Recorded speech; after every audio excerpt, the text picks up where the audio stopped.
AI에게 더 이상 속지 마세요. 더 이상 학생들에게 정보를 주지 않는 일은 그만두세요. 왜냐하면 저희가 SDG 아카데미에서 제2차 세계대전 속 브라질 강저의 첫 번째 기술을 모집하고 있기 때문입니다. 5월 26일부터 실시간 강의가 시작됩니다.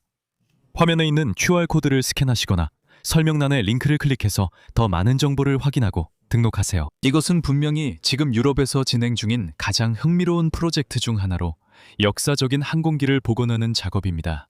여러분은 이미 비행 중인 포케블프들이 있지 않나요? 라고 궁금해하실 수 있습니다. 다른 포케블프들도 있고 그중 많은 기체들이 박물관에 전시되어 있거나 실제로 비행하고 있습니다. 하지만 보세요. 실제로 비행 중인 많은 포케블프들은 복제품입니다. 맞죠?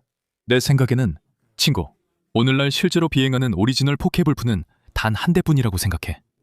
나머지는 모두 플루크베르크라는 독일 회사에서 만든 복제품이야. 플루크베르크는 심지어 러시아산 슈베츠코프 엔진을 사용해서 항공기를 추진하잖아. 그렇지. 그래서 우리가 이런 기사를 발견하면 헝가리 포케블프 프로젝트가 계속되고 있다는 건데 그 이유를 분석하는 것도 꽤 흥미로운 일이야. 알겠지? 첫째로 헝가리는 마지막 전투 동맹국이었으니까. 그렇지? 독일과 끝까지 함께했던 독일의 마지막 유럽 동맹국이 바로 헝가리였어. 제2차 세계대전에서 헝가리는 1944년 상반기에 이미 소련을 지지하는 쿠데타를 겪었어. 독일군이 부다페스트를 침공해서 도시를 장악했고 친독일 정부를 세웠어. 이 정부는 사실상 전쟁이 끝날 때까지 유지됐지. 그러니까 헝가리인들은 다른 나라들과는 달랐던 거지. 그렇지? 불가리아인들, 루마니아인들, 그리고 독일의 다른 유럽 동맹국들과는 달리 헝가리는 2차 세계대전에서 편을 바꾸지 않았어. 그래서 이런 이유로 헝가리인들은 결국 포케울프 F8 전투기 여러 대를 받게 됐어. 언제냐면 1944년 11월 전쟁이 거의 끝나갈 무렵이었지. 그리고 이 포케울프 전투기들이 어떻게 헝가리 공군에 들어가게 됐는지 이해하려면 우리가 헝가리 공군이 어떻게 루프트바페와 동부전선에서 싸우게 됐는지 알아야 해. 왜냐하면 이 포케울프 전투기들은 지상공격 버전이었거든. 폭탄을 탑재해서 지상공격 임무를 수행하는 기종이었지. 여기 사진에서 볼 수 있듯이 F8 버전이었어. 그리고 이건 1941년 바르바로사 작전 때까지 거슬러 올라갈 수 있어. 그때 헝가리가 소련에 선전포고를 했었지. 독일이 소련에 선전포고를 한 지 사흘, 아니 나흘 뒤에 헝가리도 전쟁에 참전하게 돼. 그리고 헝가리는 공군력이 정말 많이 뒤처져 있었어. 이탈리아제 레지아니 2000 전투기를 많이 사용했지. 실제로 레지아니 2000을 적 공군과의 전선에 제대로 투입한 유일한 나라가 바로 헝가리였어. 헝가리인들이 그랬지.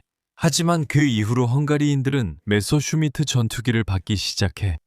그리고 헝가리인들이 메소슈미트 전투기를 받으면 자기들만의 전투 비행대를 만들지, 맞지? 푸마 전투기 부대는 오늘날까지도 헝가리 공군의 가장 상징적인 부대 중 하나야. 그들이 바로 투마들이지. 하지만 그들은 또한 지상 공격 부대도 만들고 전장 차단 부대도 창설해. 왜냐하면 헝가리 공군, 즉 전선에 있는 헝가리 비행대대들이 그들은 1941년에 제8 비행군단의 지휘하에 놓이게 돼. 네가 8번 플리거코프스에 대해 들어봤다면 내가 무슨 말하는지 알 거야. 그 부대는 루프트바페의 대표 지상 공격 부대였지, 맞지? 그 부대는 필드마샬 볼프람 폰 리히트호펜, 즉 붉은 남작의 사촌이 지휘했어. 그리고 그는 루프트바페에서 슈투카프 현대의 지휘관으로 가장 두각을 나타낸 인물이었어. 리히트호펜이었지, 맞아? 그러니까 헝가리 공군의 전술적 유산은 1941년, 42년에 그들이 종속되었을 때부터 시작된 거야. 맞지? 그들은 볼프람 폰 리히트호펜의 지휘 체계에 들어가서 소련 전선의 공격 부대로 활동했어. 지상에 있는 군대를 지원하면서 말이야. 바로 그 이유 때문에 이제 독일의 마지막 유럽 동맹국이 되었으니까 선전 효과를 위해서라도 최신의 장비를 유일한 동맹국들에게 제공하는 게 매우 흥미로운 일이었지. 그래서 포케불프 전투기 72대가 44년 11월에 헝가리에 판매, 아니, 사실상 제공되었고 1945년 4월 16일까지 전투에 투입되었어. 물론 1945년 2월에 부다페스트가 붉은 군대에게 함락되면서 상황은 더 악화됐지. 그렇지. 의심할 여지 없이 상황이 더 악화됐고 헝가리군의 활동도 크게 줄어들 수밖에 없었지. 그렇지? 그런데 여러분, 이 기사에서 우리에게 뭐라고 말하고 있죠? 여기 보면 이 사람 안도르 브루나슈키에 대해 이야기하고 있어요. 그렇죠? 여기 모자를 쓴 모습으로 보여드린 분이 바로 헝가리 포케불프 복원 프로젝트 책임자 중 한 명입니다. 이 포케불프는 단일 항공기가 아니라 여러 전장과 헛간 등에서 발견된 다양한 항공기들의 부품을 모아서 만든 것입니다. 개인 기증자들이 시간이 지나면서 구해낸 부품들을 기부해서 하나의 포케불프를 만들 수 있도록 협력했습니다. 그래서 이 항공기는 헝가리의 72대 원래 포케불프 중에서 마지막으로 남은 생존자입니다. 이 항공기는 모든 포케울프의 부품이 합쳐진 일종의 프랑켄슈타인 같은 존재입니다. 그래서 이 비행기는 역사적 유산의 아우라를 지니고 있습니다.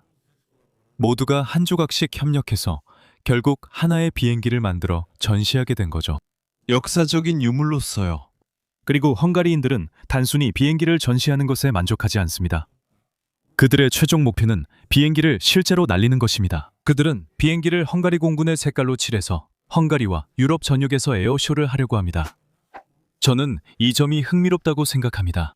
그리고 여기 브루나슈키는 이미 완전한 BMW 엔진, 포케울프 전용 엔진을 가지고 있다고 말했습니다. 그리고 두 번째 엔진도 찾고 있습니다. 예비용이나 더 나은 부품을 얻어 제대로 작동하는 엔진을 만들려는 것 같습니다. 그리고 이 친구는 이미 복원한 유일한 부품이 바로 이겁니다. 이건 바로 프로펠러입니다.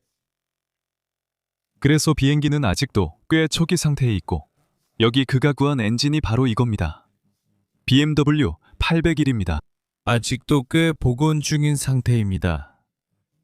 단 한 대의 항공기로만 조립된 거죠. 하지만 전시될 수 있는 상태는 전혀 아닙니다. 그래서 헝가리의 주요 군사 역사 박물관에도 전시되어 있지 않습니다. 그 비행기는 부다페스트 근처에 있는 작은 개인 박물관에 있습니다. 여기서 보시다시피 전시도 그냥 바닥에 사진들과 함께 진열되어 있습니다. 여기 비행기 컬러 사진도 몇 장 있습니다. 그러니까 결국 우리는 이 비행기를 이렇게 봐야 합니다. 결국엔 그렇다는 거죠. 하지만 여기 안도르 브루나치크가 말하기에 영국, 독일, 그리고 심지어 미국 관광객들까지도 그곳에 많이 대규모로 방문하고 있다고 합니다. 이 포케울프를 직접 보기 위해서이기도 하고 또 이 포케울프의 복원을 지원하기 위해서이기도 합니다. 그는 심지어 이 포케울프를 복원을 위해 미국으로 옮길 가능성도 충분히 있다고 말했습니다. 왜냐하면 미국에는 이런 비행기를 복원하는 데 익숙하고 또 그런 능력을 갖춘 정비소와 회사들이 있기 때문이죠. 결국 오늘날에도 날고 있는 이런 비행기는 플라잉 헤리티지 뮤지엄, 즉 폴 앨런의 박물관에 있는 거죠. 폴 앨런은 마이크로소프트에서 빌 게이츠의 동업자였어요. 그리고 폴 앨런은 실제로 포케울프 전투기의 전체 복원, 즉 엔진까지 완벽하게 복원하는 데 자금을 댔어요. 모든 준비가 끝나 미국에서 오리지널 기체가 실제로 날 수 있게 됐어요. 그래서 저는 폴 앨런, 고 폴 앨런의 포케울프가 지금 실제로 비행할 수 있는 유일한 오리지널 기체라고 생각합니다. 유럽에는 여러 대의 포케울프가 실제로 비행하고 있습니다. 특히 독일 북부 발트해 근처, 거의 헝가리, 아니 폴란드와의 국경 근처에 있는 행어십에도 있습니다. 그리고 프랑스에도 포케울프가 있는데 여러 에어쇼에서 비행합니다. 프랑스 소유자의 포케울프인데 이것도 플루그베르크에서 만든 복제품입니다. 2010년에 저는 플루그베르크 공장에 갔었고 그 포케울프의 조종석에도 들어가 봤습니다. 정말 똑같고 복제품이 아주 완벽하게 만들어졌더라고요. 그리고 그 포케울프 중 하나는 TAM 항공의 고인이 된 전 소유주 호림 아마루가 구입했습니다. 그게 언제였냐면 2000년쯤이었습니다. 그리고 그 포케울프는 안타깝게도 친구야, 브라질에 있는데 정말 유감스럽게도 내 생각엔 우리가 그 비행기가 조립된 모습을 다시는 볼 수 없을 것 같아. 내가 가지고 있는 마지막 사진이 2010년이나 2012년쯤이거든. 그리고 아마도 그 부품들은 이제 존재하지도 않을 가능성이 커. 내가 이렇게 말하는 건 그냥 내 생각이야. 근데 라탄 박물관이 상파울루로 이전된 이후로 소장품 이전 얘기가 나올 때마다 아무도 포케울프에 대해서는 얘기하지 않아.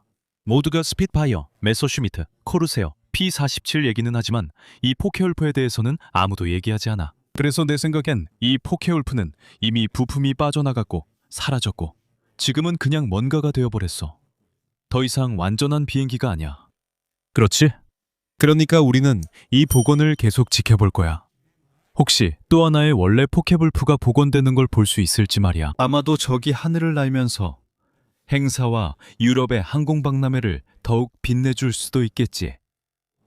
알겠지? 그러니까 이런 소식을 더 알고 싶으면 여기 워룸에서 계속 함께해줘. 5월 26일에 우리가 브라질 강저를 시작한다는 것도 잊지 마. 제2차 세계대전 이 주제에 대해 포르투갈어로 진행되는 가장 완전하고 결정판인 강좌야. 워룸의 특별 멤버가 되어 처음부터 끝까지 이 내용을 배우고 저와 함께 실시간으로 모든 궁금증을 해결하세요. 여기 화면에 있는 QR코드를 스캔하거나 설명란의 링크를 클릭해서 더 알아보고 등록하세요.